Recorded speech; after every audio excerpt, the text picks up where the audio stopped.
Thanks. Yeah, so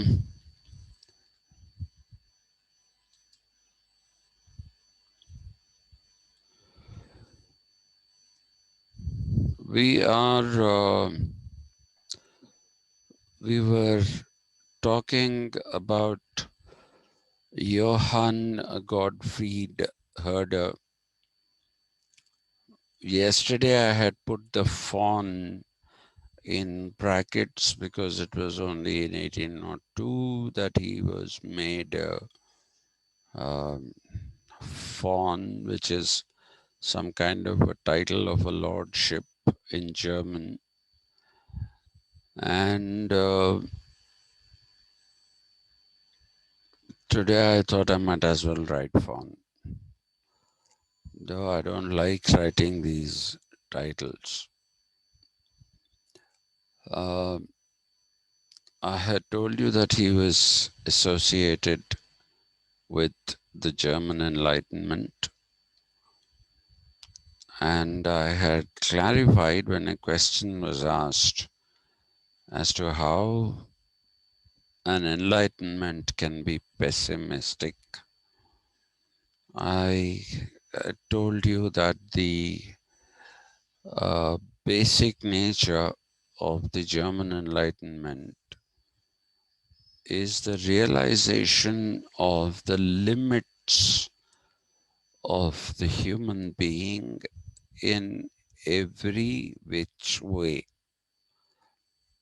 physically, intellectually, every which way you look at it, there is this realization that the human being is not this mighty or almighty creature that the original enlightenment came up with. I told you preceding this was the French Enlightenment, which itself came up due to the fact that it saw problems in capitalism, and as Rousseau put it, the paradox of poverty amidst plenty. And I also told you that if you want to understand the French Enlightenment, you don't really have many philosophers, and Rousseau is as much a rationalist as he was a romantic or a romanticist. Romanticism is pessimism, and it says history, or rather the past. I'm sorry, it's not history. The past was much better than the present. And while talking about the past, they are going right back to the days when there was no industrial revolution, uh, to the days when there was, what should we say, there was no uh, pollution. So you can find it in art, in the paintings of Jericho, and also you can find it in the paintings of British painter Turner, and the English poet Wordsworth was also a romanticist. Romanticism, in its philosophical sense, has to be understood as something which is in the nature of pessimism. So I don't want to give too much away about the romanticism and its connection with the French Revolution now. I'll do it when I'm talking about Rousseau.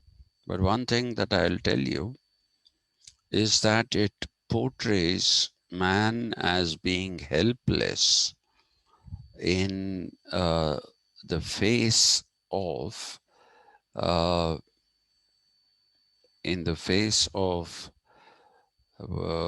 the wrath of nature.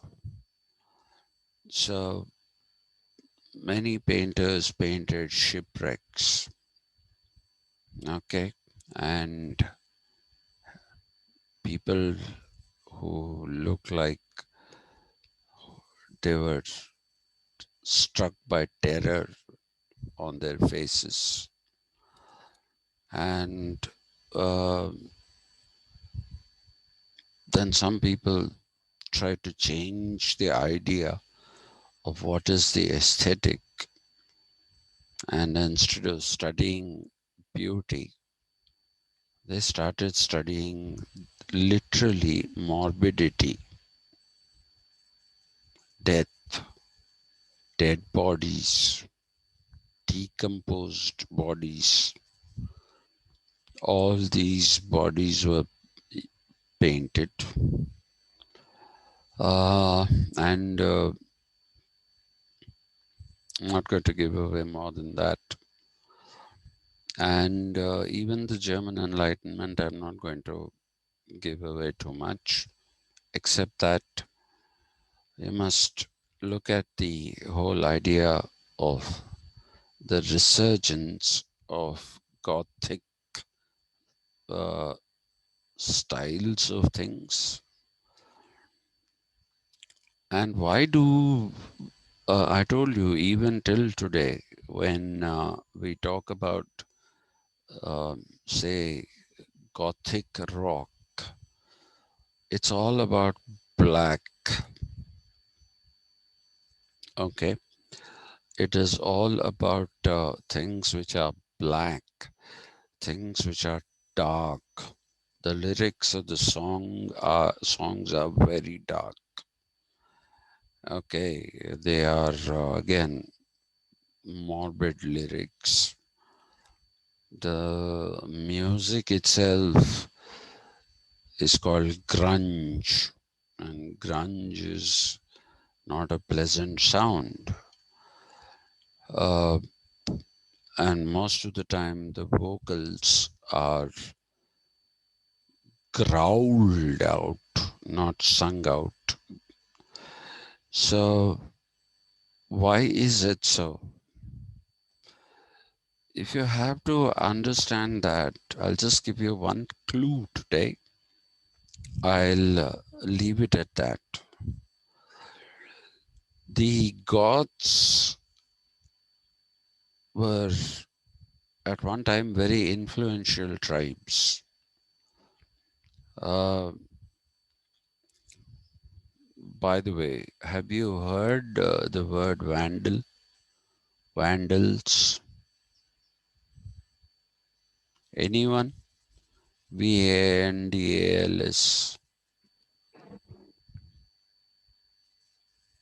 No, sir. What is vandals?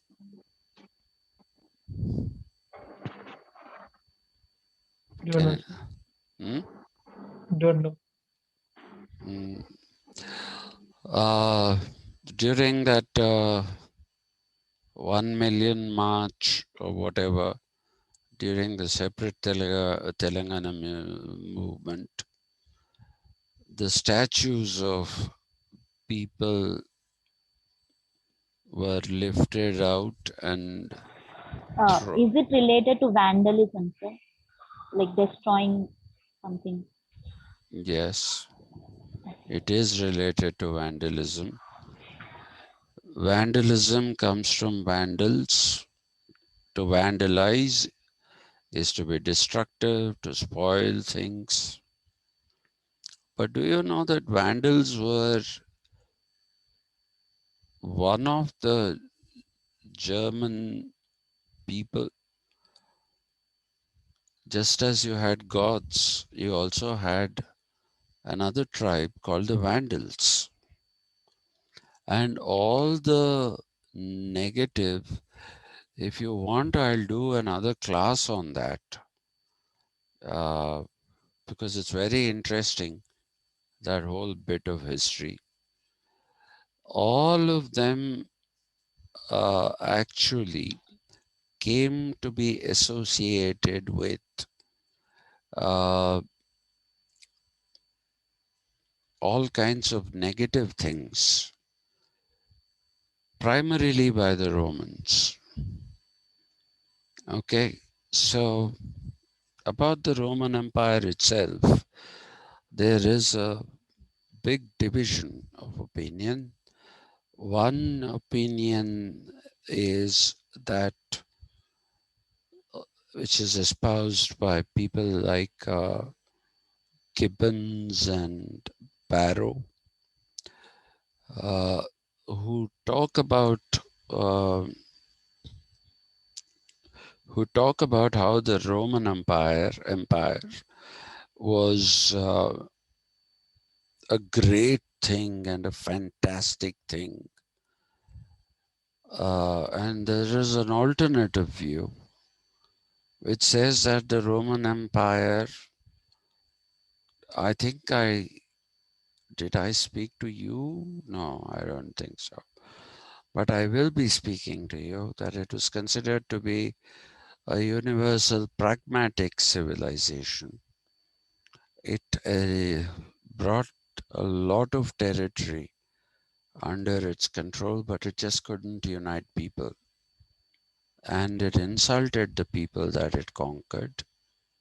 People like Cicero and all who were associated with jurisprudence, uh, and Seneca, Cicero and Seneca, they were looking for a separate set of laws to be applied to all these people who are uh, who are barbarians and those who had no culture. So that is how a lot of words in the English language which have negative connotation have come into being. They have come into being because of the fact that the Romans uh, imbued all these Sir, people. connotation means meaning. Sorry, Connotation means what is connotation. meant by. Hmm. A connotation is uh, when you connote something, what you're doing is you're explaining the uh, meanings that something carries. Okay. Uh, and you're also imbuing meanings. You're giving meanings. Connotation is the opposite of denotation. Okay. Denotation is you're breaking something apart and then saying this is what it is. This is how it came to mean something. Connotation is attaching a certain kind of meaning to something. That's a connotation. Okay, it connotes, you say, that because it attaches a meaning, or there is a certain kind of meaning attached to it, to any term.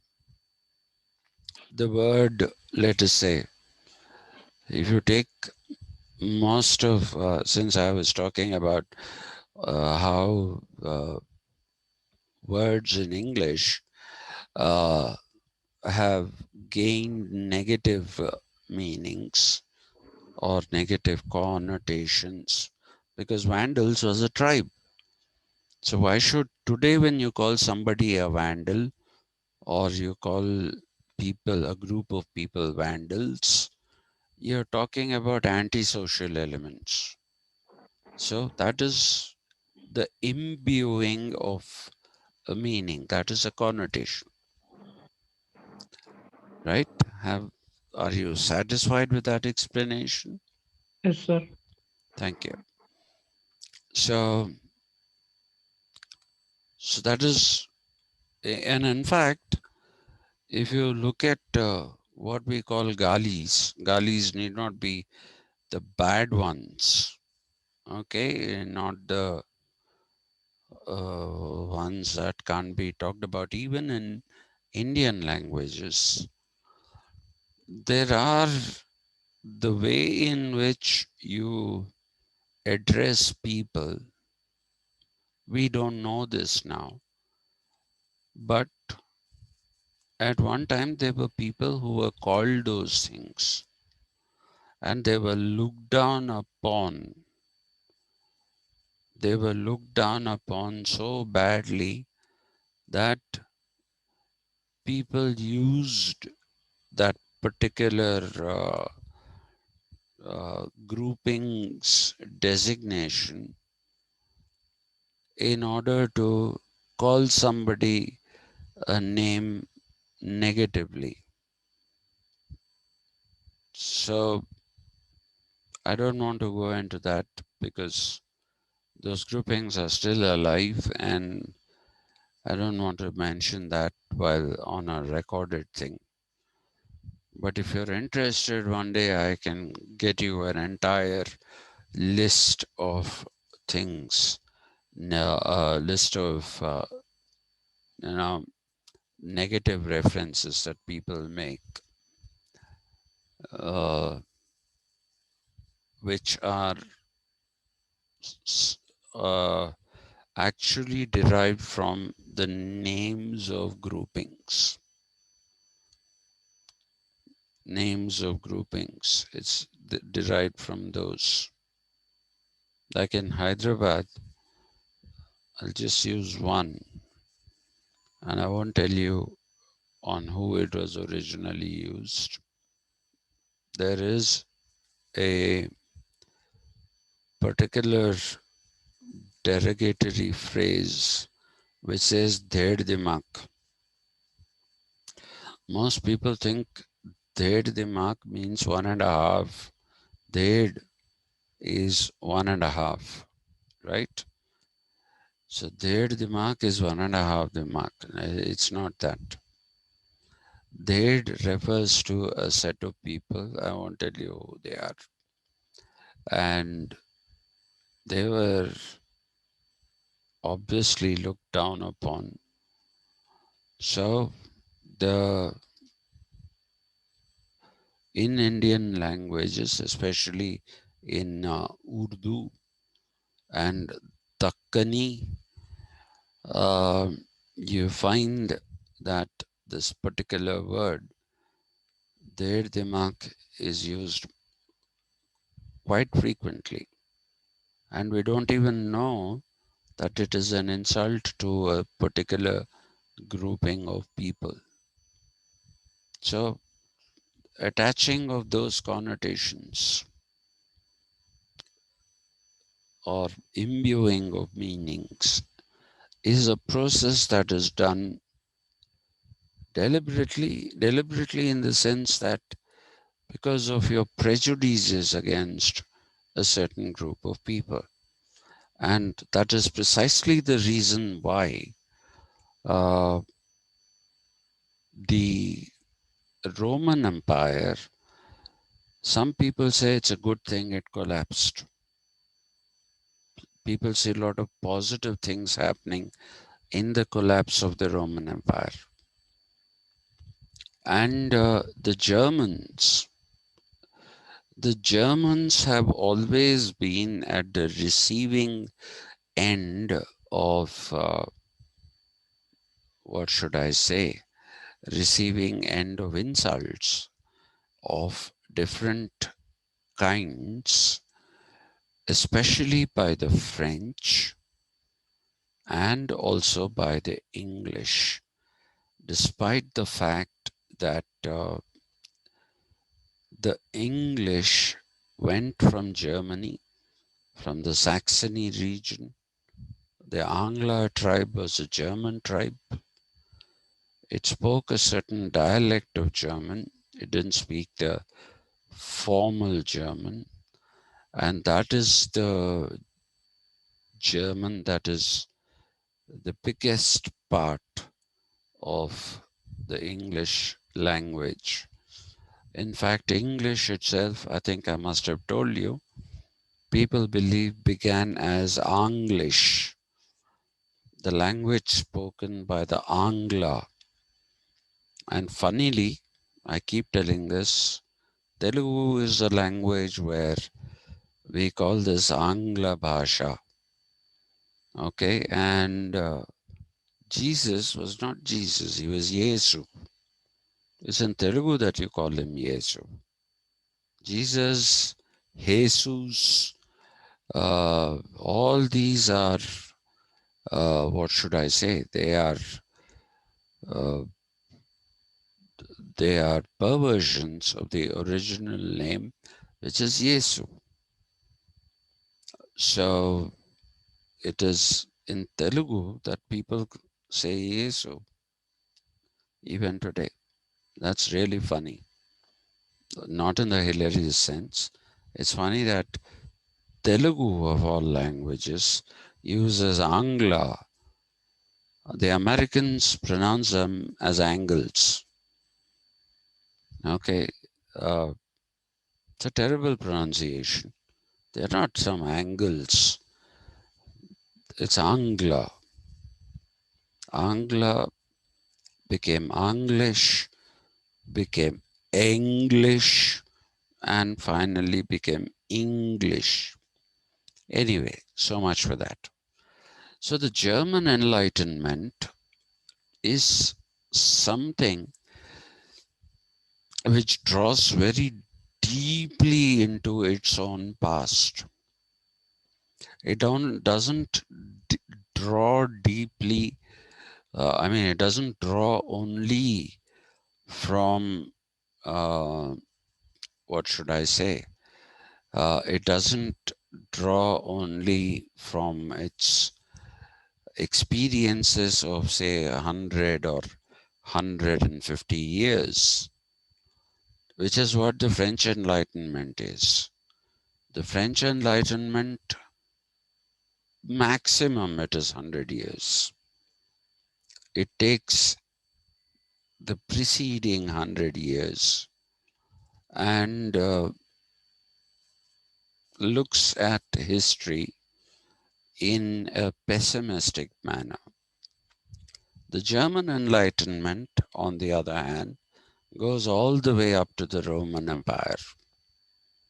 And that is why the insults and everything that were heaped upon the Germans by the English, but of course the Romans, the French, the English, all these are taken into consideration.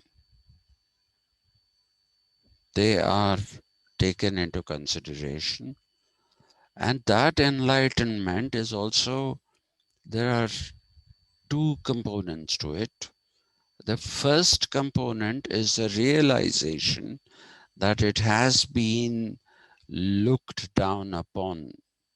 German culture has been looked down upon is one of the two things that you find in the German Enlightenment, the realization that for centuries the Germans, or the Goths, two main tribes among the Goths, the Ostrogoths and the Visigoths, and then the Vandals. So they look at how insulted these were over a long period of time. And then, so that is the first prong of the German Enlightenment. The second prong of the German Enlightenment is the futility of the beliefs of the Renaissance. So they turn back to classicism. They avoid the Roman Empire.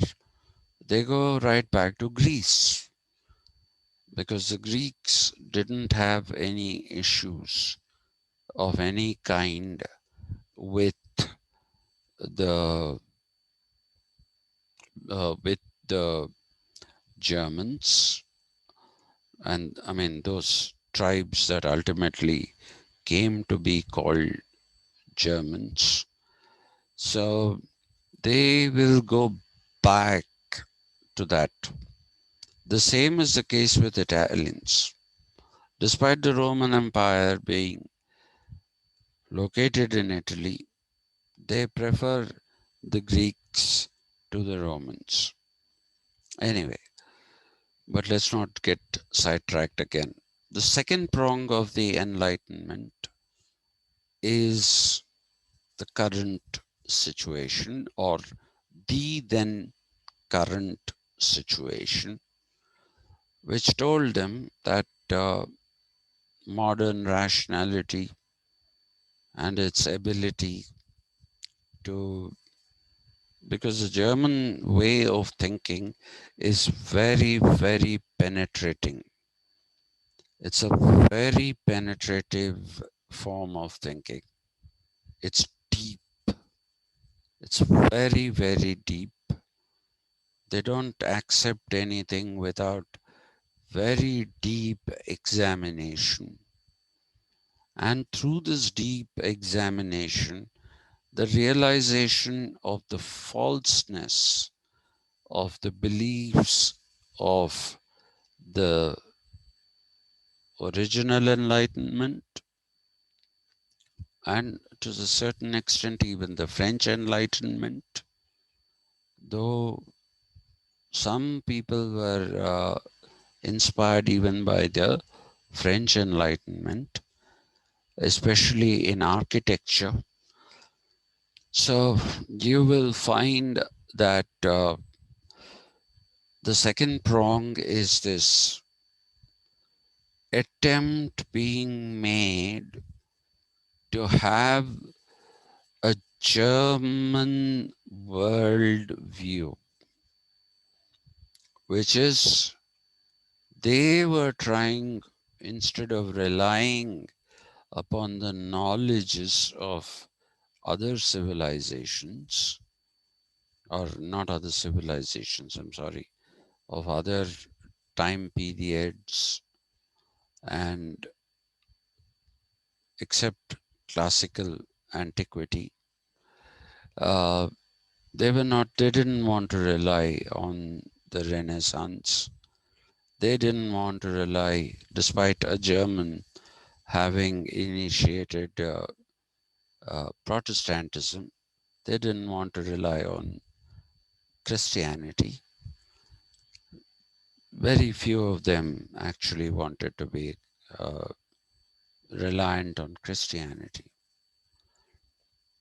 Now, so that is how the German Enlightenment was. And it is in the German Enlightenment that you have the Sturm and Drang period.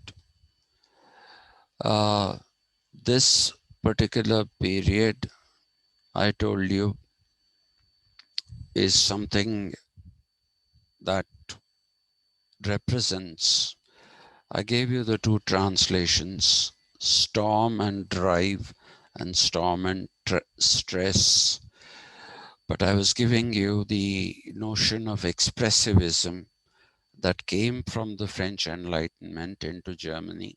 That was one of the influences that they accepted. And expressivism then took a completely different shape within Germany and in the German Enlightenment.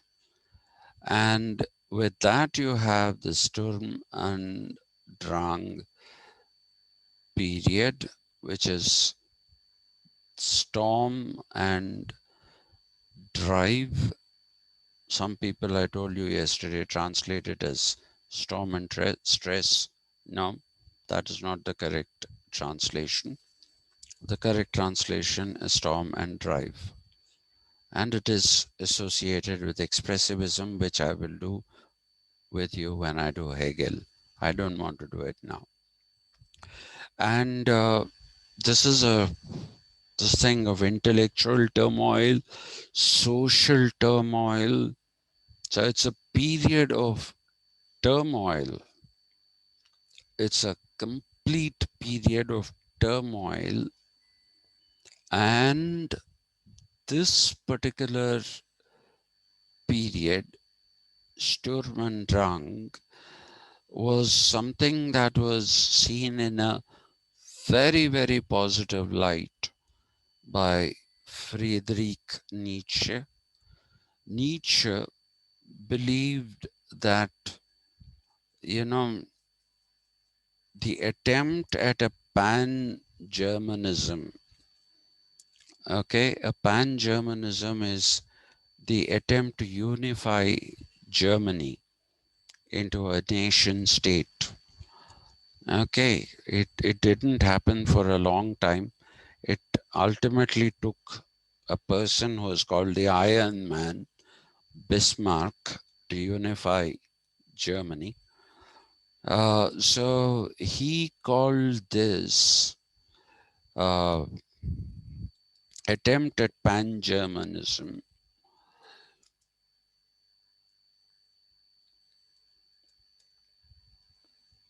he called it the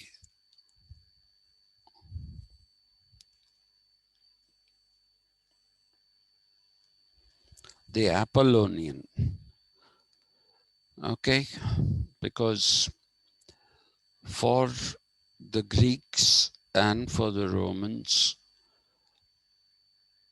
especially for the Greeks, Apollo is one who is or maintains order. Now, sorry, while he's expressing his support for the Sturm und Drang period, he basically says the Sturm und Drang period actually came to a premature end because of the imposition of pan-Germanism, which is a false order. And he calls it the Apollonian. The Apollonian is a establishment of a false order, a false identity that we are all German. So for him, the Dionysian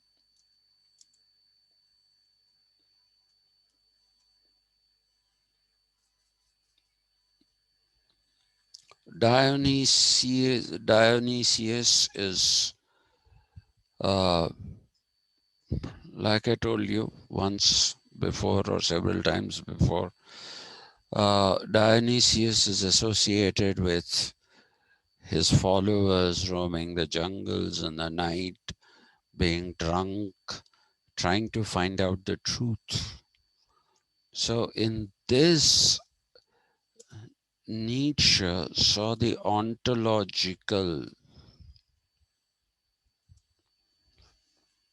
okay, he saw the ontological, and he said the Sturm und Drang period represented a certain kind of ontological and represented a certain kind of ontology, a certain kind of ontology trying to establish what our being is.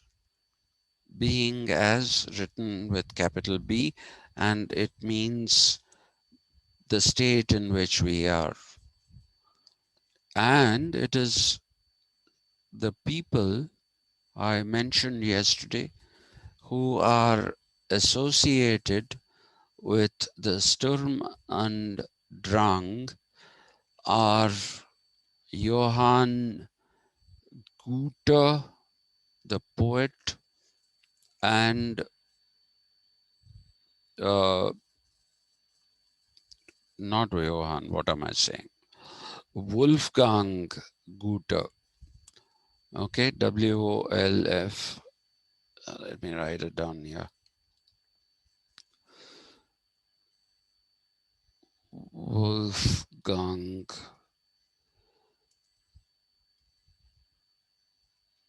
Goethe, the poet and herder. These are the two people who are associated with the Sturm und Drang.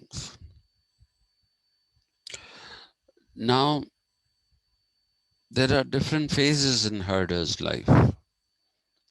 It all began with the Sturm und Drang, which is a part of the German Enlightenment.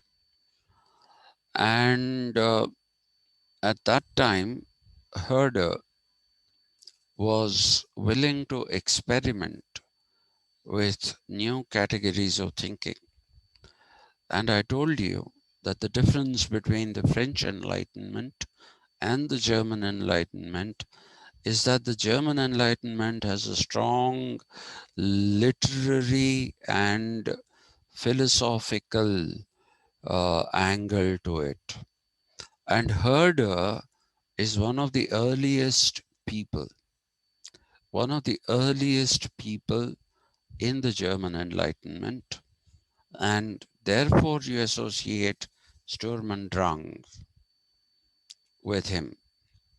Okay, and so if you look at Herder, then at that particular point, Herder was like a revolutionary in terms of the way of thinking that he used. He looked like a revolutionary. He acted like a revolutionary. But when the Sturm und Drang period came to an end, it also came to an end partially because of Herder actually coming under the influence. Yesterday, I told you of Johann Georg Hamann.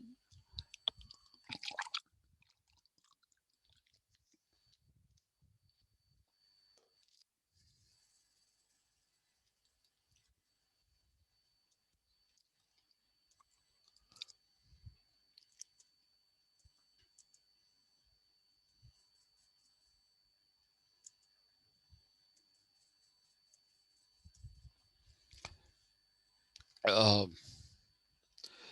Johann Georg Hamann, he was a clergyman and he was completely anti-religious thought.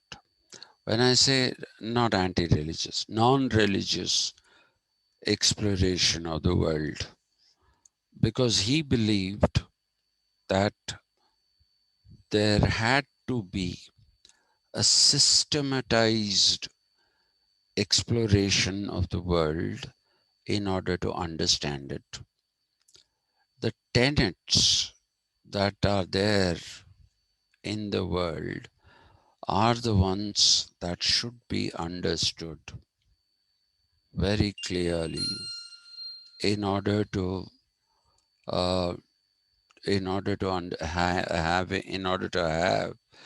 a Catholic, not Catholic as in church Catholic, but an all-encompassing understanding of the world. So he believed in religion and Christianity, and he was from Königsberg.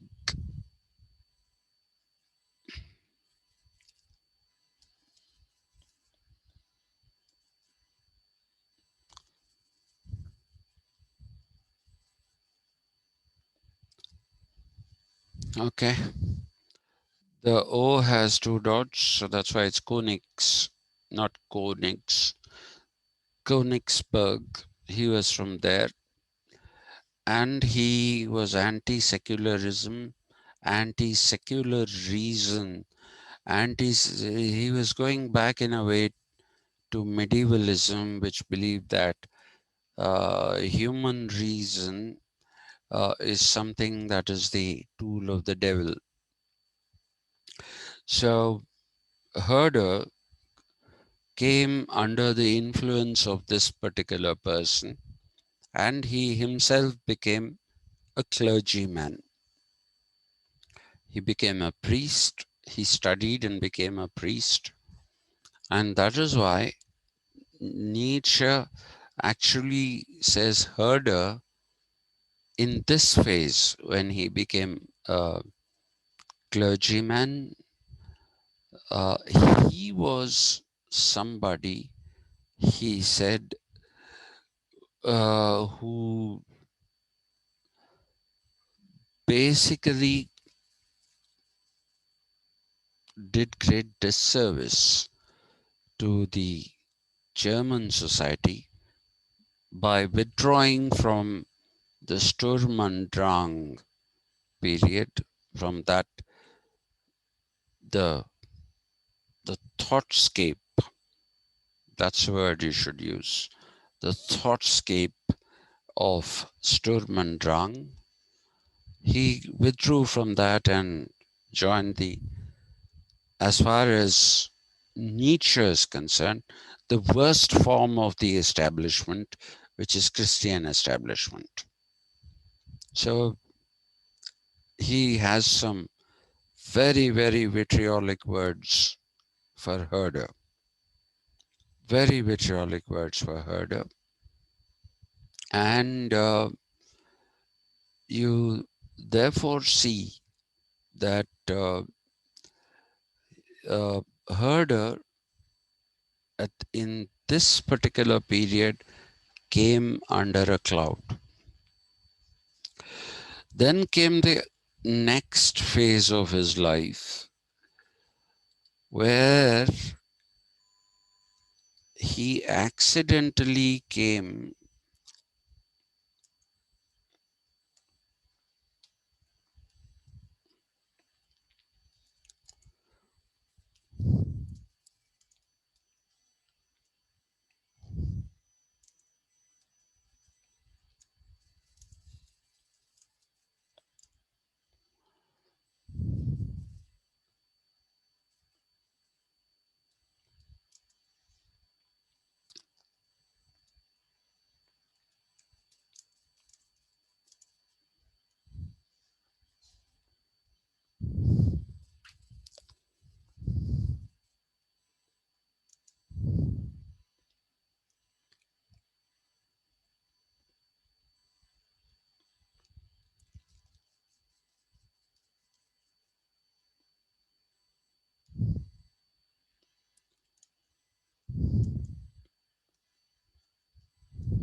he came across this, he came into contact and or he came across this, whatever,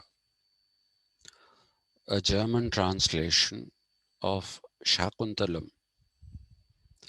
And he was very, very deeply in,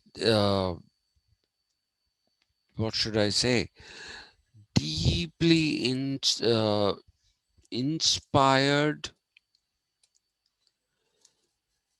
and excited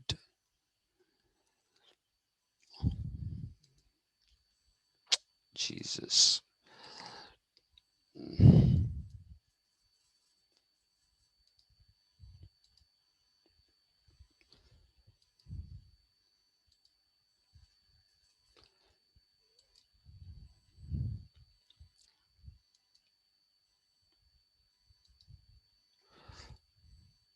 Ray, what happens suddenly?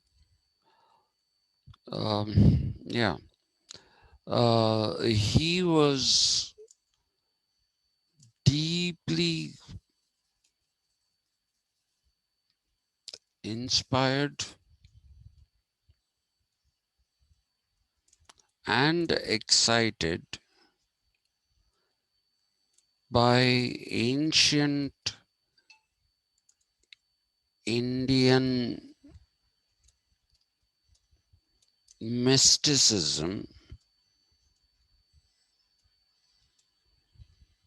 and by the concept of Sanatana Dharma.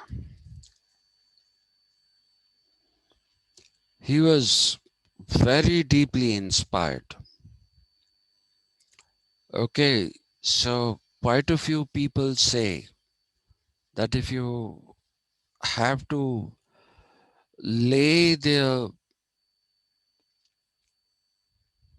whatever the responsibility for the German interest in ancient Indian literature, and by that I mean even the Vedas, the Upanishads, and plays like Shakuntalam and all these things. Then you have to lay it at the doorstep. The credit for that should be laid at the doorstep of Herder. And he was somebody who believed that there was something in this form of Indian thought which is missing in Western thought. And that is the reason why you'll see that there is a long list of Indologists. Indology is still a subject that is studied in German universities. Schopenhauer is one person who basically started studying Sanskrit. This I cannot confirm, but it is also believed that Herder learned the basics of Sanskrit. Okay, I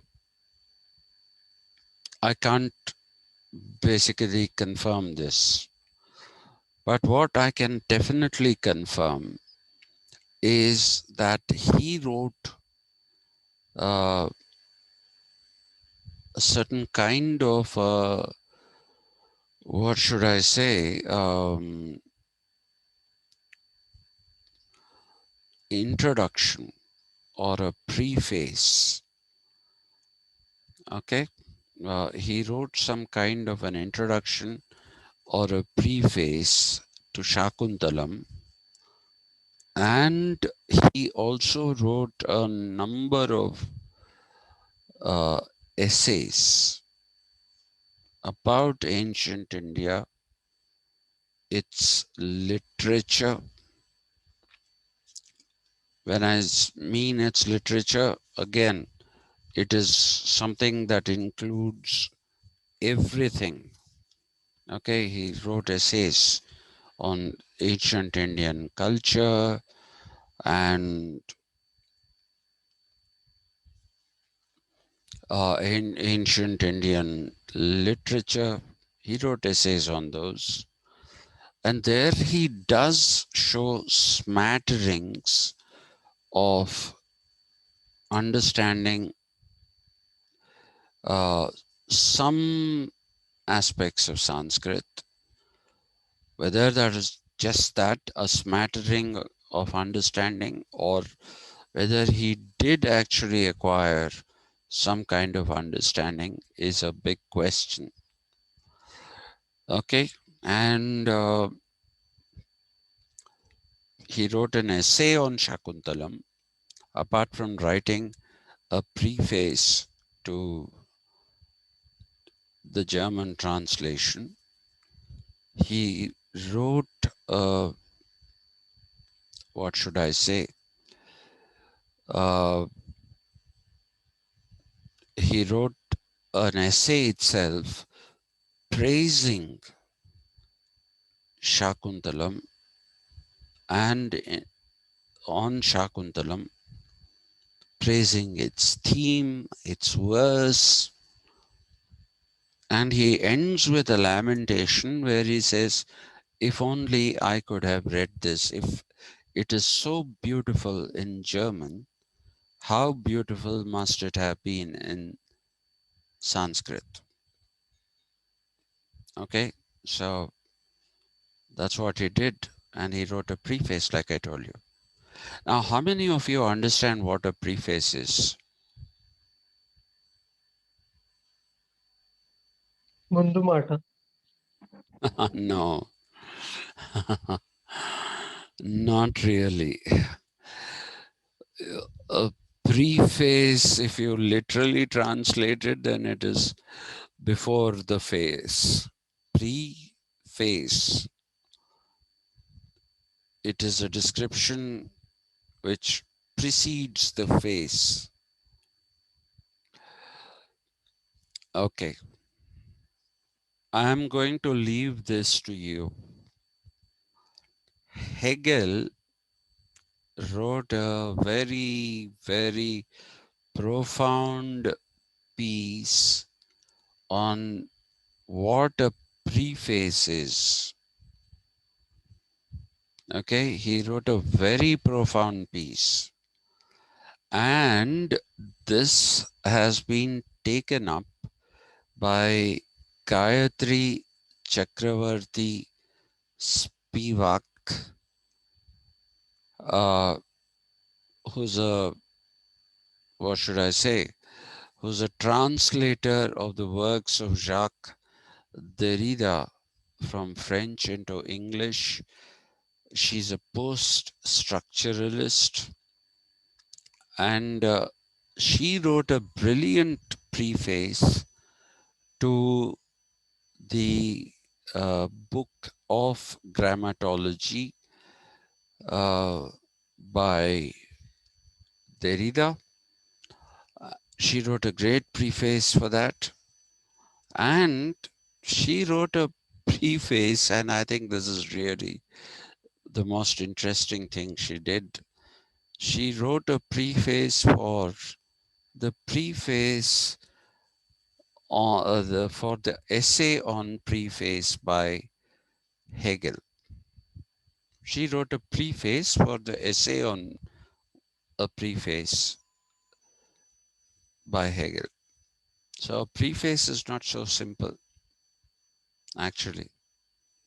The, the Germans are those who believe that a preface is a very complex thing.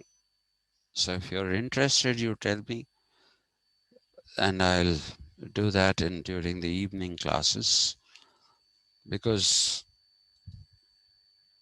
you wouldn't imagine that a simple word like preface will have something so tremendously, um, how should I put it, profound meanings. You will not even imagine it. Anyway, but let me not waste time on this. So he wrote a preface, and he wrote essays on Sanatana Dharma. He wrote essays on Indian literature. And Herder, uh, post this phase, he became increasingly subjective.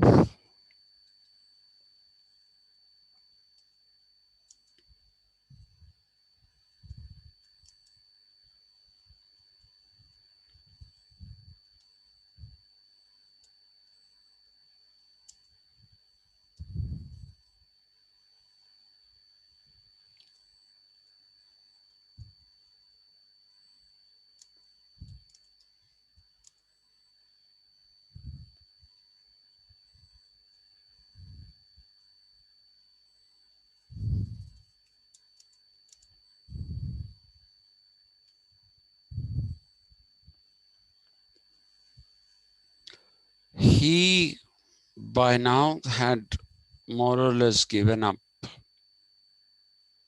the belief that religion had the idea to present a cohesive form of thought that includes everything. He also lost the belief in the idea of objectivity. He said there is no such thing as objectivity.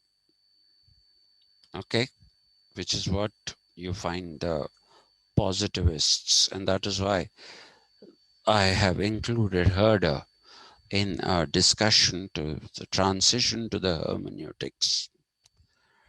Okay, because the hermeneutics also discard the word objectivity and objective, and they replace it with another term, another phrase, which I'll tell you later.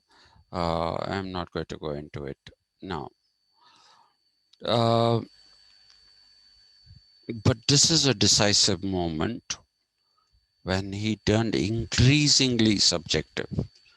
He believed that if you want to understand something, an idea from the past, or even if it is an idea from the present, okay, he said that you have to, or one has to emphasize the impact of the physical and the historical circumstances upon human development. When we mean physical, emphasize on the physical, that is the geography that he's talking about. Today, people talk about political geographies. It's an up and coming area, political geography. If my book that I have almost finished, I have to write an introduction, which I was hoping to do today, but my day went for a toss. If it comes, I shall give you all a free copy of that, each one of you, hopefully. And I would want you to read an essay by Anant Maringanti in that particular book. Okay, uh, he calls himself a political geographer, and he emphasizes on the human body. Okay, the actual physical human body. He says when we attribute identities, identities are abstract. Okay, he's not the person who came up with this idea. This idea existed before. He says it should not, you shouldn't deal with people as abstract persons. You should deal with them as concrete, not concrete, physical persons. He says you have to understand the laborer, their cuts, the injuries they suffer, and how they are not compensated for that. How they are not compensated for that. So, in his idea of a political geography, he includes the human being in not in an abstract form, but in their real physical form. That is his idea of political geography. Okay, not just mountains, that is geography. part of geography, which is topography.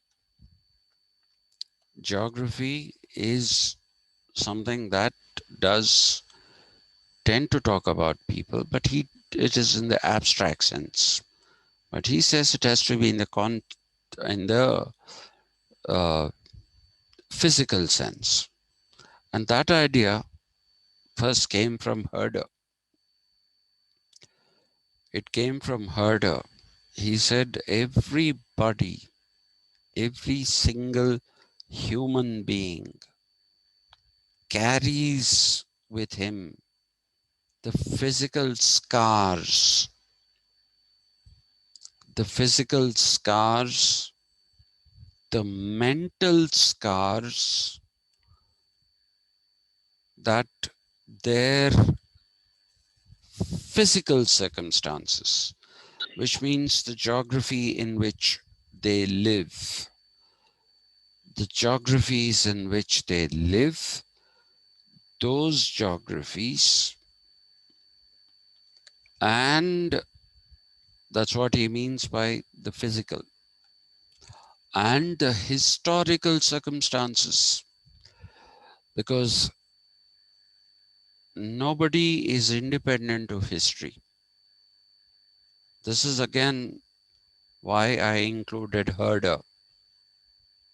He says you cannot understand human development. You cannot understand the idea of human development without visiting the impact of the physical geographies and the historical, again, the physical historical circumstances, not abstract histories, the actual histories. How many people's throats were cut? What did the how many people did the Spanish Inquisition kill for not adopting Catholicism? Those kind of things is what he's talking about. They, he says, shape human development. And so you have to go and study those. You have to study the historical circumstances, the physical circumstances in which people are living, and then arrive at some kind of an understanding of human development. If you do it without this, then it is not an understanding at all. It's not an understanding at all. That is what he basically talks about. Now, he's considered to be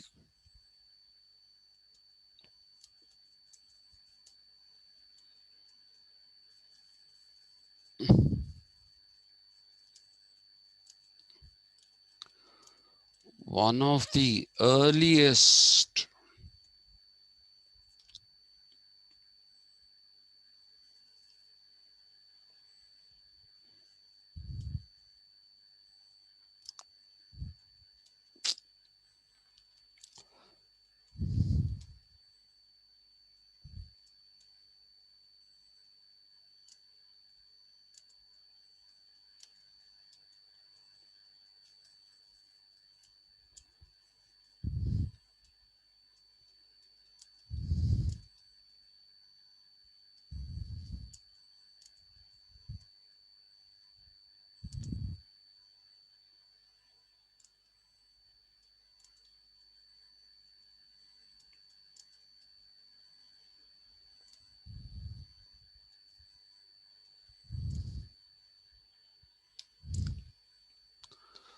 uh, this I'll put here, the continuation.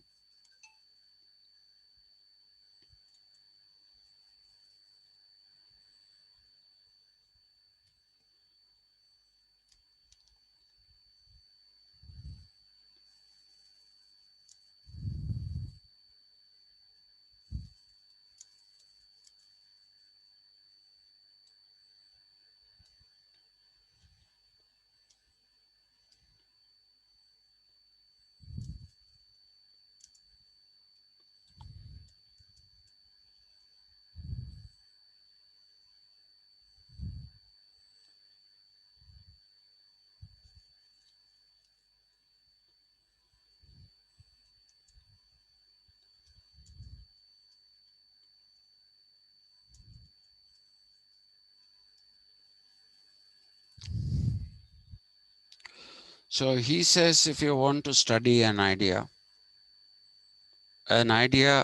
is not looking at an idea as an idea is incomplete. You have to locate that idea somewhere. So where did it originate? In whose mind did it originate? Why did it originate in that person's mind? You have to be able to explain that. Why did it originate in that person's mind? Where is his location? Where is his location? Is it in a slum? Is it in a gated community? I'm giving you modern examples. He says you have to locate that history. You have to bring out that history. That is when you will understand something the way it is supposed to be understood. Then you will understand the German word is there. He uses it, Angst, Angst, which gets very badly translated into English as anger. It's not anger. Angst is the pain one feels. He says you have to be able to empathize. Remember this word. It's a very crucial word. You have to be able to empathize with that pain that somebody feels.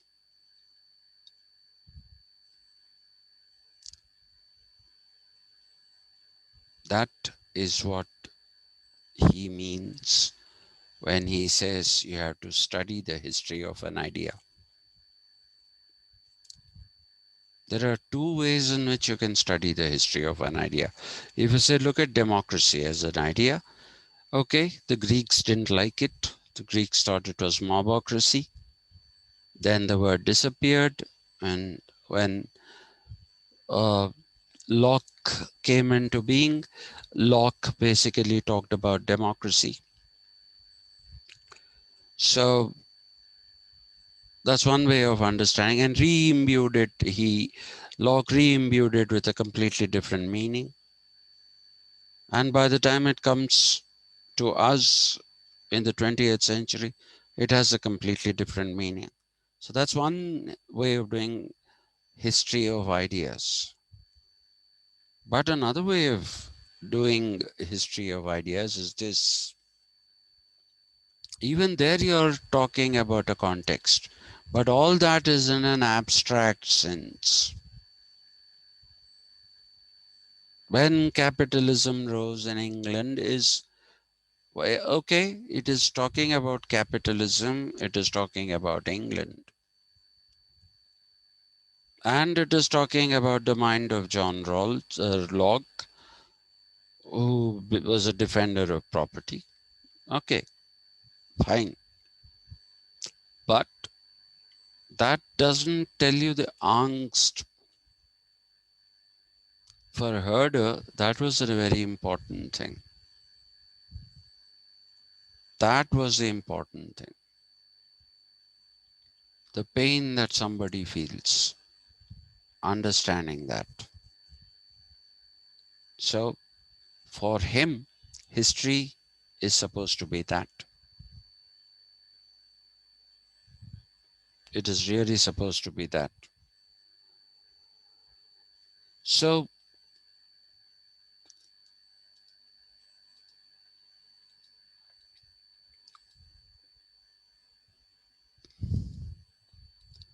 he also gave us a definition of who and what a historian should be.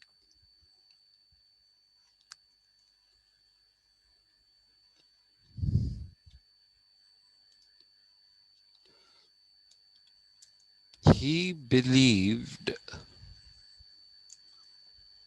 that the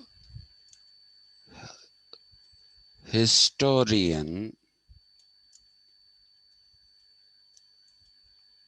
should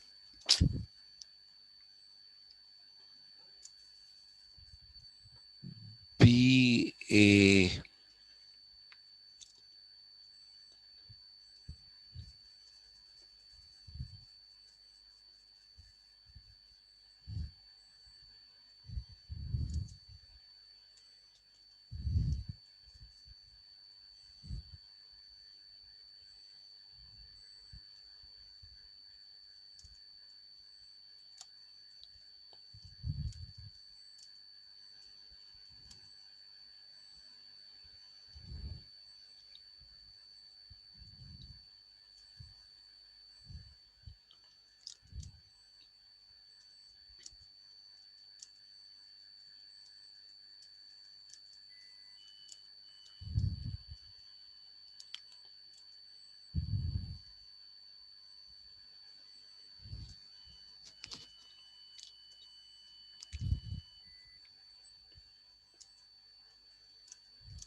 okay.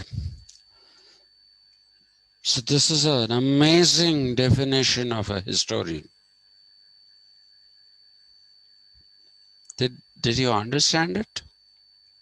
Anyone?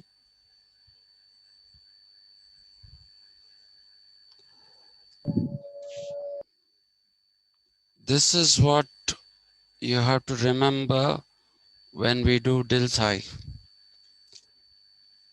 because Dilthai is very close to this position. Please remember this. He said the historian is a regenerated contemporary. Whose contemporary? Your and mine. He's from our period, but he's not a contemporary, a regular contemporary. No, he's not. He's a regenerated contemporary of what the past was. So if you're studying Aristotle, if you're studying ancient Greece, if you're a historian, then you have to become that regenerated person. You have to be a regenerated. First is your birth is your generation. Regenerate yourself by becoming a character of the past. So that is how you have to study history. You have to study history in such a way that you can, if you're studying Aristotle, you can become an Aristotle. If you're looking at Ashoka, you can become an Ashoka. Not forever, but while you're explaining who Ashoka is, if you're explaining who the Buddha is, then you have to be a regenerated contemporary of the Buddha.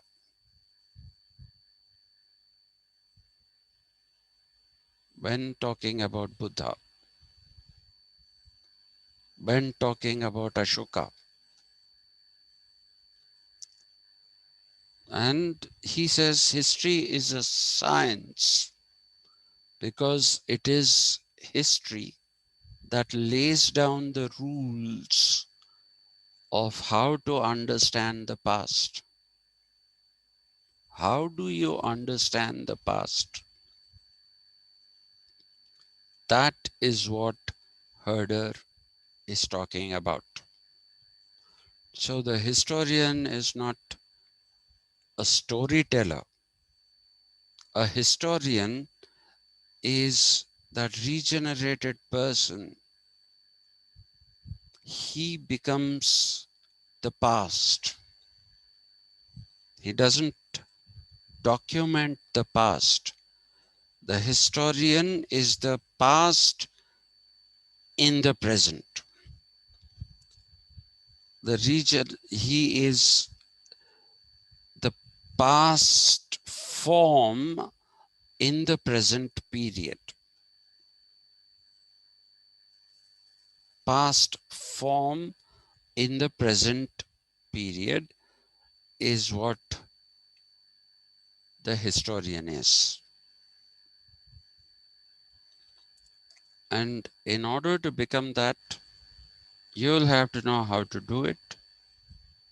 So he says history is not bunkum as it was made out, say, by the positivists. So he says history is a science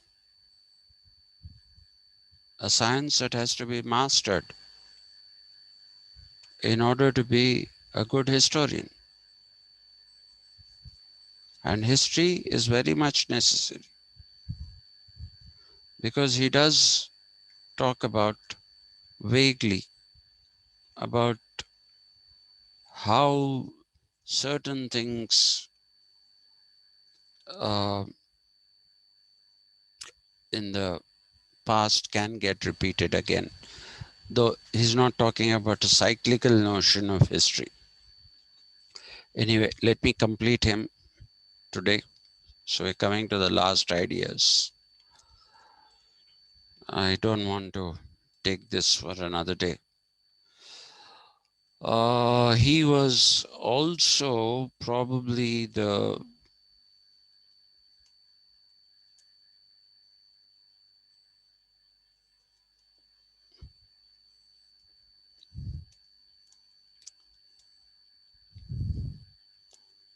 first person to link language to how linguistic communities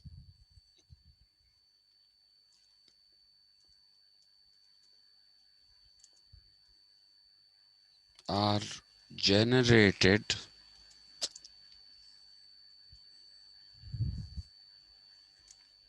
through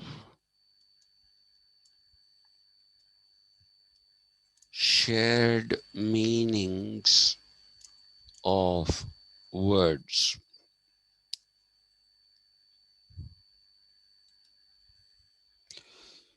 He believes that most communities begin as linguistic communities.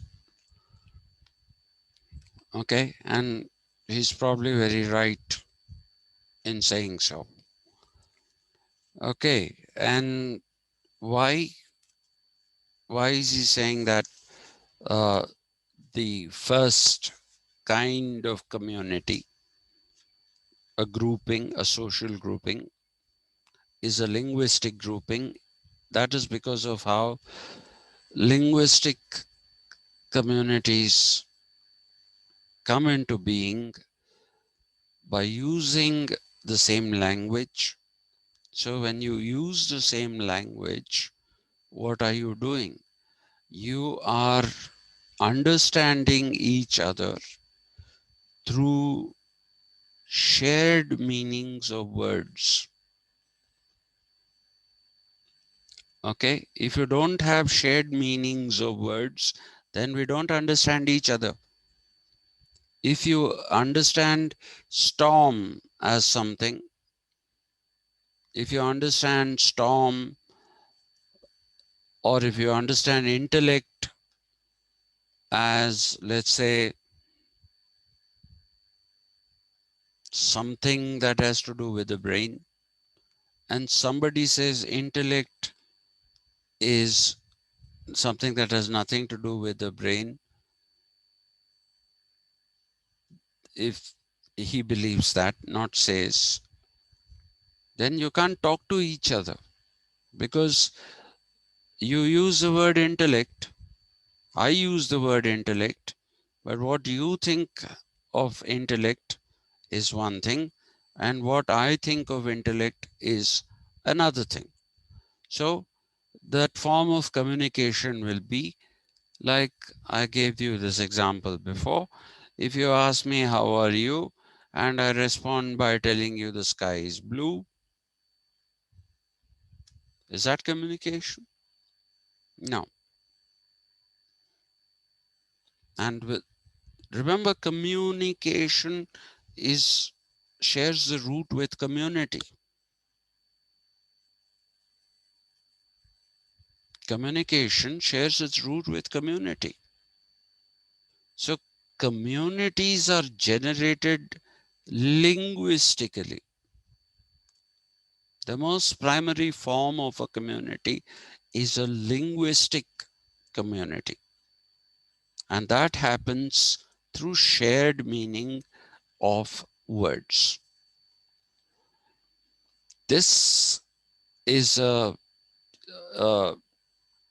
he also added to this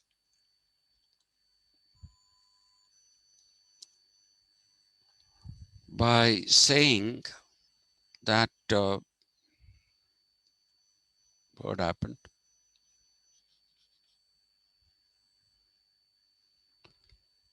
Hello? Yes, sir. Yes, sir. Yeah. No, I lost the screen. Did you people also lose it? No, No, sir. sir. I lost the screen. Okay, thank you. We're back. Uh, anyway,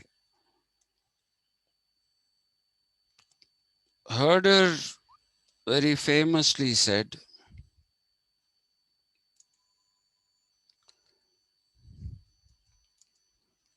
language is the organ of thought. So it doesn't see language as an abstract thing. The mind is abstract, the brain is not, right? So for him, language is not something which is in the realm of the abstract. It is it is an organ, like the brain. It's an organ of thought. Okay. And he also says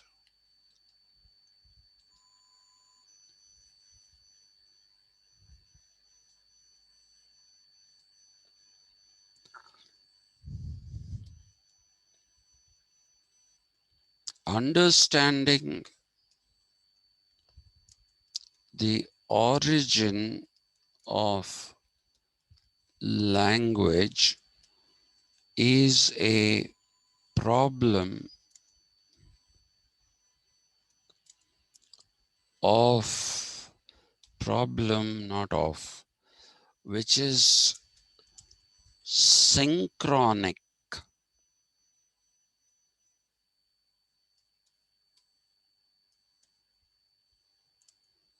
and not diachronic.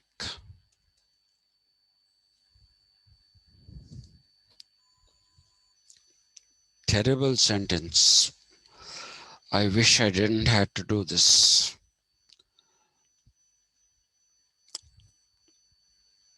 If you try to understand how did language come into being,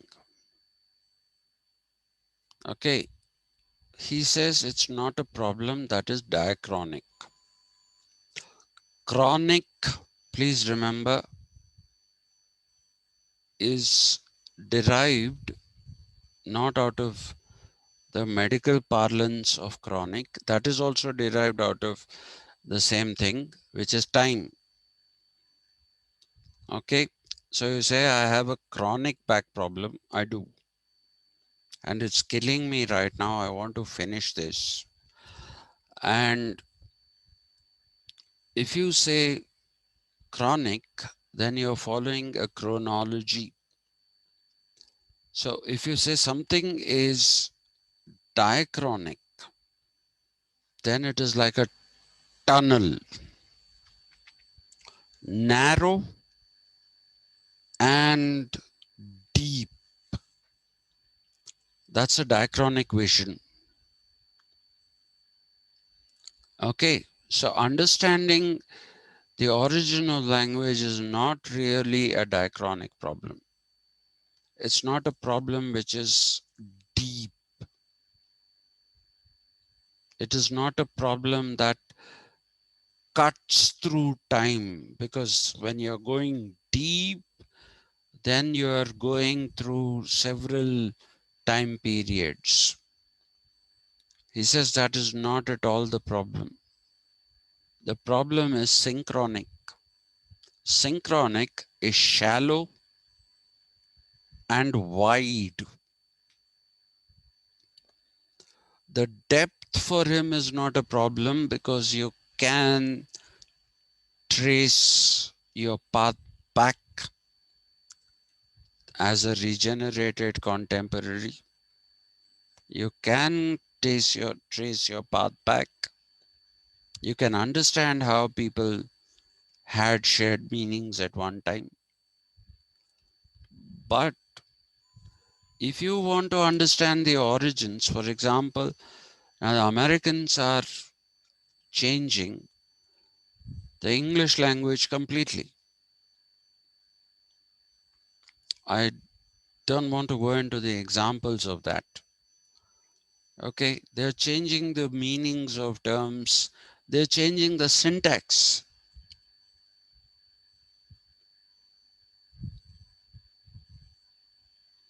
So, the origin of language is not a thing of the past, it's a thing of the present. Understanding the origin of language is not a problem that is located in the past, it is located in the present because of multiplicity of meanings. Because of the multiplicity of meanings.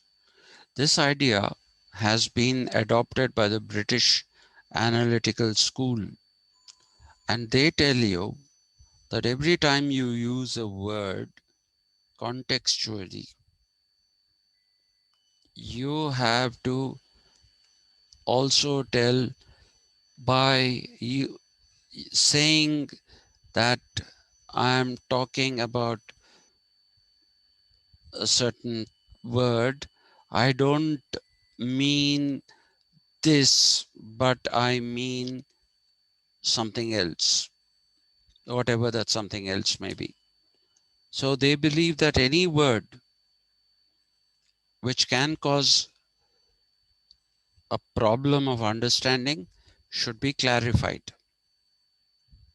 Should be clarified. Your usage of that word should be clarified.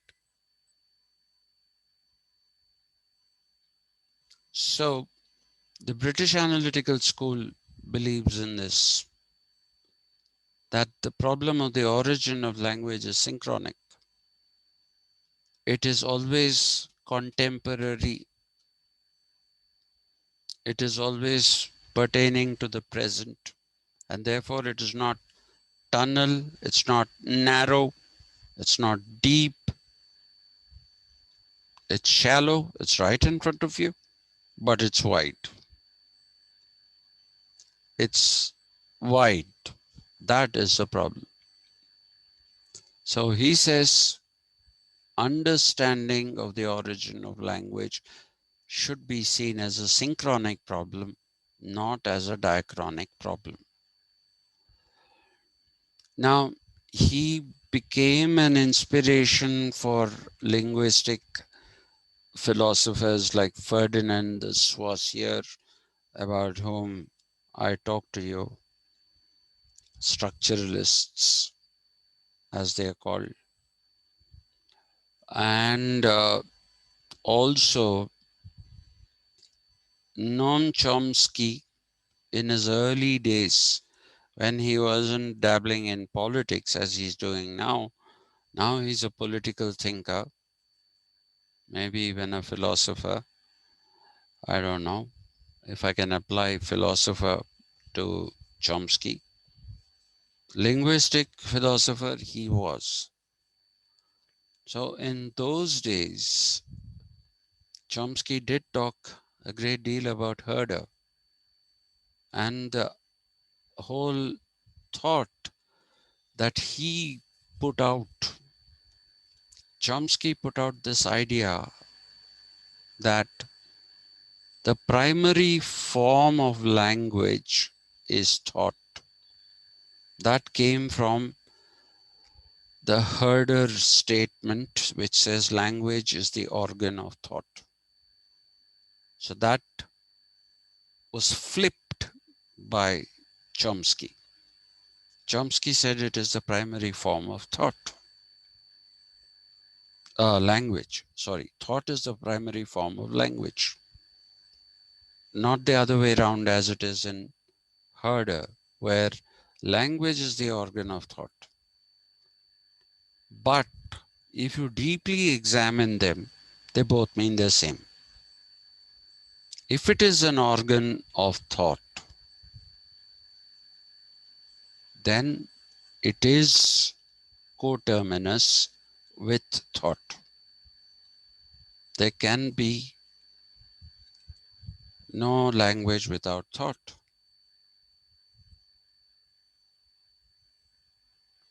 which is exactly what Noam Chomsky says, means when he says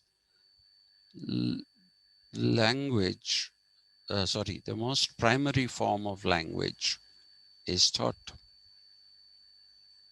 One is using it as a physical organ, the other is using it as software, mind. That is the difference. I'll stop here. I can't go on anymore. And I'm sure you'll also die if I go on any further. So, any questions? I'm willing to take. We'll end with Herder here. If you let me go on, I'll go on and on and on. We'll go to hermeneutics tomorrow. We'll go to hermeneutics tomorrow. Yes, sir. Yes. So you can ask questions if you have any.